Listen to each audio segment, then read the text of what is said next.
السلام عليكم ورحمة الله وبركاته. نحمده ونصلي على رسوله الكريم. أما بعد فأعوذ بالله من الشيطان الرجيم. بسم الله الرحمن الرحيم. اتبع ما أوحي إليك من ربك لا إله إلا هو وأعرض عن المشركين. ولو شاء الله ما أشركوا وما جعلناك عليهم حفيظا وما أنت عليهم بوكيل. صدق الله العظيم.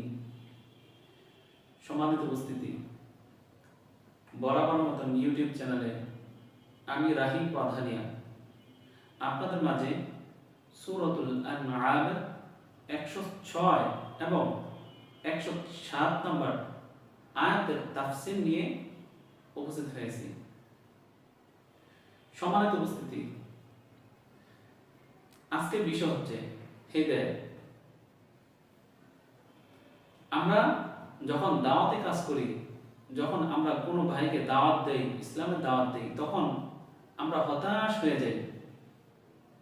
এই ভাইটি কেন এত বুঝালাম, কেন সে ইসলামের পথে আসতেছে না, কেন সে খারাপ কাজ থেকে বিরত হচ্ছে না। আমরা অনেক নানান ধরনের চিন্তার সম্মুখীন হয়ে যাই। সম্মানিত উপস্থিতি, আসুন এই ব্যাপারে মহান আল্লাহ রাব্বুল আলামিন আমাদেরকে কি বলছেন। সূরাতুল আনআম 106 নম্বর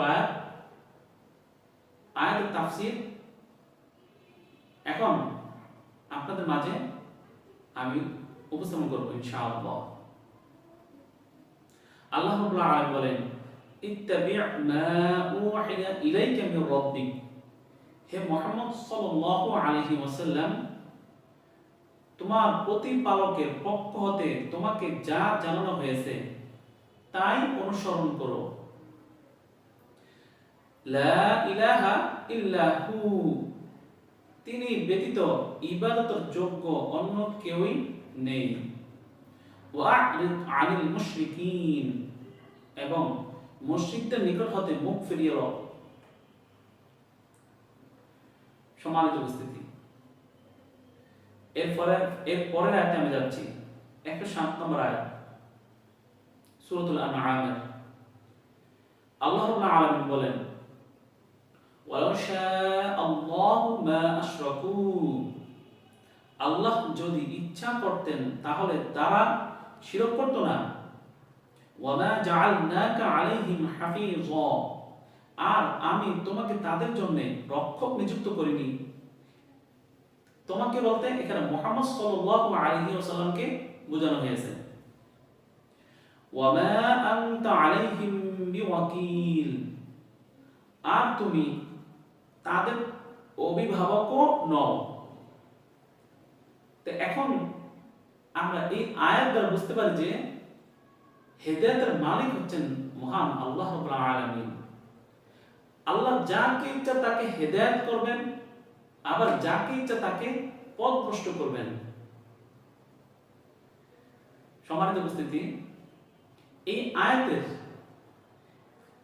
ব্যাখ্যামূলক অনুবাদ আমরা একটু দেখি। এখানে আরেকটু বিশ্লেষণ করলে দেখি আমাদের মাঝে কি বের হয়ে আসে। সূরাতুল আনআম 106 নম্বর আয়াতের ব্যাখ্যামূলক অনুবাদ।